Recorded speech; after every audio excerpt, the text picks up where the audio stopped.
ಹುಬ್ಬಳ್ಳಿ ಭಾಗದಲ್ಲಿ ಹೆಸರು ಬೆಳೆದ ರೈತರು ಕಂಗಾಲಾಗ್ಬಿಟ್ಟಿದ್ದಾರೆ. ಬೆಳೆ ಕೈಗೆ ಬಂದಿದ್ರೂ ಕೂಡ ಇನ್ನೂ ಆರಂಭಗೊಳ್ಳದ ಖರೀದಿ ಕೇಂದ್ರ.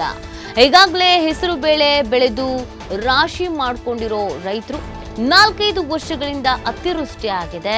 ಅನಾವೃಷ್ಟಿಯಿಂದ ಹಾಳಾಗಿದ್ದಂಥ ಬೆಳೆ ಈ ವರ್ಷ ಉತ್ತಮ ಮುಂಗಾರು ಆಗಮನದಿಂದ ಅಲ್ಪ ಸ್ವಲ್ಪ ಬೆಳೆದಿರುವಂತ ರೈತ ಆದ್ರೀಗ ಖರೀದಿ ಕೇಂದ್ರವೂ ಇಲ್ಲ, ಬೆಂಬಲ ಬೆಲೆಯೂ ಇಲ್ಲದೆ ಕಂಗಾಲಾಗ್ಬಿಟ್ಟಿದ್ದಾರೆ. ಉತ್ತಮ ಫಸಲು ಬಂದ್ರೂ ಕೂಡ ಬೆಲೆ ಸಿಗದೆ ನರಳುವಂತ ಪರಿಸ್ಥಿತಿ ಈಗ ರೈತಾಪಿ ವರ್ಗದ್ದಾಗಿದೆ.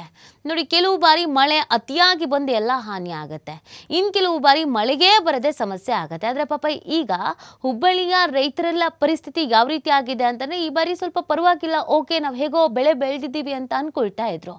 ಆದರೆ ಇಲ್ಲಿ ಏನಾಗ್ಬಿಟ್ಟಿದೆ ಅಂತಂದ್ರೆ, ಇನ್ನೂ ಖರೀದಿ ಕೇಂದ್ರನೇ ಆರಂಭ ಆಗಿಲ್ಲ. ಇದಕ್ಕೆ ಸಂಬಂಧಪಟ್ಟಂತೆ ರೈತರು ಏನ್ ಹೇಳ್ತಾರೆ, ಸ್ವತಃ ಅವರನ್ನ ಮಾತನಾಡಿಸಿದ್ದಾರೆ ನಮ್ಮ ಪ್ರತಿನಿಧಿ ಯಲ್ಲಪ್ಪ. ನೋಡೋಣ ಬನ್ನಿ.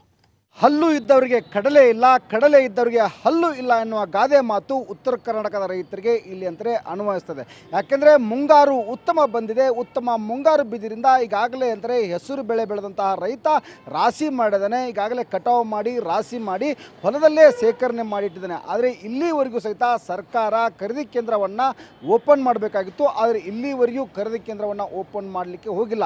ಹೀಗಾಗಿ ಕಳೆದ 4-5 ವರ್ಷಗಳಿಂದ ಅತಿವೃಷ್ಟಿ ಮತ್ತು ಅನಾವೃಷ್ಟಿ ಹೊಡೆತಕ್ಕೆ ಅನ್ನದಾತ ಇನ್ನು ಸಿಲುಕಿ ಹೋಗಿದ್ದಾನೆ. ಹೀಗಾಗಿ ಮತ್ತೊಂದು ಈಗಾಗಲೇ ಸಂಕಷ್ಟದಲ್ಲಿ ಸಿಲುಕಿಕೊಳ್ತೇನೆ. ಈ ಸ್ವಲ್ಪಟ್ಟಿಗೆ ನಾನು ರೈತರನ್ನೇ ಮಾತಾಡ್ತೀನಿ.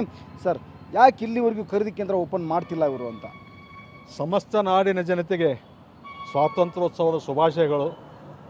ಸರ್ಕಾರ ಕಿಂಚತ್ತು ಬಡವ ದೇಶದ ರೈತ ಅಂದ್ರೆ ಅನ್ನದಾತ, ದೇಶಕ್ಕೆ ಕಾಪಾಡೋವಂಥರ ಹೆಸರು ಬೆಳೆದಿಗಾಗಲಿ ನಾವು ಎಷ್ಟೋ ದಿನ ಆಯ್ತು, ಎಕರೆಗೆ 2 ಕ್ವಿಂಟಲ್ 3 ಕ್ವಿಂಟಲ್ ಅದನ್ನು ಹಾಕಕ್ಕೆ ಸಹಿತ ಇದು ವಾತಾವರಣ ಹೆಂಗೈತಿ, ದೇವ ಸೃಷ್ಟಿದ ಅತಿ ಶೀಘ್ರದಲ್ಲಿ ಹೆಸರು ಖರೀದಿ ಕೇಂದ್ರ ತಯಾರು ಮಾಡಬೇಕು. ಯಾಕಂದ್ರೆ ಅನ್ನ ಹಾಕೋ ರೈತ ಅವ್ಗೆ ಪೆಟ್ಟು ಹಚ್ಚಬೇಡ್ರಿ. ಇದು ಯಾವುದೇ ಪರಿಸ್ಥಿತಿ ಒಳಗೆ ಇವತ್ತು ನೀವು ಸ್ವತಃ ಅಲ್ಲಿ ಎಲ್ಲೋ ಕುಂತಿರ್ತೀರ ಕತಿ, ರೈತನ ಕಷ್ಟ ಅರಿವಿಲ್ಲ. ಮಳೆ ಬರ್ತಂದಾಗ ಮುಚ್ಚಬೇಕು, ಮಳೆ ಹೋತನ ತೆಗಿಬೇಕು, ಬಿಸಿಲಿಲ್ಲ. ಅದಕ್ಕೆ ಸರ್ಕಾರಕ್ಕೆ ಒತ್ತಾಯ ಮಾಡ್ತೀವಿ, ರೈತರ ಪರವಾಗಿ ಅತಿ ಶೀಘ್ರದಲ್ಲಿ ಅದು ಯೋಗ್ಯ ಬೆಲೆ. ಈ ಸರಿ ಹೆಸರು ಕಡಿಮೆ ಐತಿ, 2 ಕ್ವಿಂಟಲ್ 3 ಕ್ವಿಂಟಲ್ ಬರ್ತಾವೆ. ಅವನ ಶ್ರಮ ಏನು ಅದು ಮುಟ್ಟೈತೋ ಆ ದೇವ್ರಿಗೆ ಗೊತ್ತೈತಿ. ಸರ್ಕಾರಕ್ಕೆ ತಮ್ಮ ರೈತರ ಪರವಾಗಿ ಬೆಳ್ಕೊಂತೀವಿ, ಅತಿ ಶೀಘ್ರದಲ್ಲಿ ಖರೀದಿ ಕೇಂದ್ರ ಅದು ರೇಟ್ ಯೋಗ್ಯ ಬೆಲೆ ಆಗ್ಬೇಕು. ಯಾಕಂದ್ರೆ ಈಗ ಸಾಲೆ ರೈತ ಕಷ್ಟಿದ್ದು 3,000 4,000 4,500 ಹಿಂಗೆ ಕೊಡಾಕತ್ತಾನ. ಯಾಕಂದ್ರೆ ಈ ಸರಿ ರೈತರಿಗೆ ಇದ ಒಂದು ಹೋಸರಿನೂ ಬರಗಾಲ. ಅದಕ್ಕೆ ಕಿಂಚತ್ತು ರೈತರ ಬಗ್ಗೆ ಕಾಳಜಿ ಇದ್ರೆ ಅತಿ ಶೀಘ್ರದಲ್ಲಿ ಹೆಸರು ಖರೀದಿ ಕೇಂದ್ರ ತೆಗಿಲಿ ಅಂತ ನಾನು ಸರ್ಕಾರಕ್ಕೆ ಒತ್ತಾಯ ಮಾಡ್ತೇನೆ. Shivanna, Hubballi. Sir, thank you sir. Sir, ಕಳೆದ 4-5 ವರ್ಷಗಳಿಂದ ಅತಿವೃಷ್ಟಿ ಅನಾವೃಷ್ಟಿ, ಈ ಬಾರಿ ಅಂತಾರೆ ಹೆಸರು ಬೆಳೆ ಬಂದಿದೆ, ಆದರೆ ಸರಿಯಾದ ರೀತಿಯಿಂದ ಬೆಲೆ ಸಿಗುತ್ತಿಲ್ಲ. ಸರ್ಕಾರ ಖರೀದಿ ಕೇಂದ್ರ ಓಪನ್ ಮಾಡಬೇಕಾಗಿತ್ತು, ಅದನ್ನು ಸಹ ಮಾಡ್ತಿಲ್ಲ. ನಿಜ.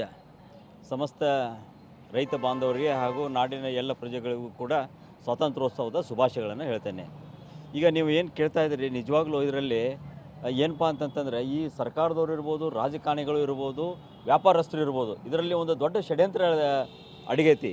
ಏನಂತಂದರೆ, ಈ ಹೆಸರು ಖರೀದಿ ಕೇಂದ್ರ ತೆಗೆದ್ರಪ್ಪ ಅಂತಂತಂದ್ರೆ ಏನಾಕೈತಿ, ಎಲ್ಲ ರೈತರು ಅಲ್ಲೇ ಹೆಸರುಗಳನ್ನು ಕೊಟ್ಟು ಬಿಡ್ತಾರೆ. ಆದರೆ ಇನ್ನೂವರೆಗೂ ಖರೀದಿ ಕೇಂದ್ರ ಓಪನ್ ಮಾಡಿಲ್ಲ.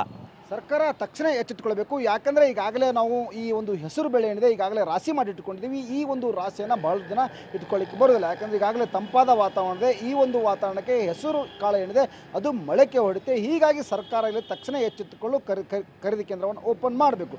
ಒಂದು ವೇಳೆ ಓಪನ್ ಮಾಡದೆ ಹೋದರೆ ಮತ್ತು ಅಲ್ಲದೆ ಕೆಲವೊಂದಿಷ್ಟು ನೇಮಗಳನ್ನು ಹಾಕ್ತಾರೆ, ಆ ನೇಮಗಳನ್ನು ಎಲ್ಲವನ್ನೂ ತೆಗೆದು ಹಾಕಿ ಖರೀದಿ ಕೇಂದ್ರ ಓಪನ್ ಮಾಡಲಿ, ರೈತರ ಬೆನ್ನಿಗೆ ನಿಲ್ಲಿ ಅಂತೇಳಿ ಅನ್ನದಾತರು ಆಗ್ರಹಿಸ್ತಾ ಇದ್ದಾರೆ. ಕ್ಯಾಮ್ರಾ ಪರ್ಸನ್ ಜೊತೆ ಯಲ್ಲಪ್ಪ ಸೋದರಗೊಪ್ಪ, TV5 ಹುಬ್ಬಳ್ಳಿ.